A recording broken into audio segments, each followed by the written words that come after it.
काल शिवसेनेची press conference जाली, त्यांचे सेंट्रल कोण एक लिडर येयलो, तेंच्यांनी म्हटलें की जो आर.जी. पक्ष आसा त्यांचो मनोज परब तेंच्या कॉन्टॅक्टान आसा. हे हांवें तुका एक्झॅक्टली 6 म्हयने पयलीं सांगिल्लें की आर.जी. म्हणटा पळय हे वेगळ्याच लोकांचे घोडे.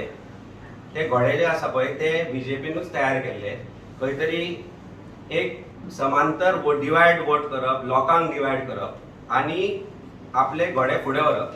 हाजेर जो मनीस सकाळ सांज लोकांचेर ट्वीट करता तेन्ना तो मनीस मनोज बाब yesterday when this statement came ताजो आवाज ना. आज जितलो हांव उलयल्या उपरांत he always responds to me and it is good for democracy that what he does. Otherwise तो ओगी रावता.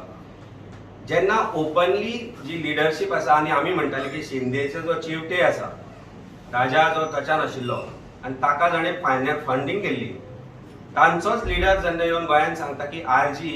is in touch with us, we have supported R.G. and we will think about future with R.G.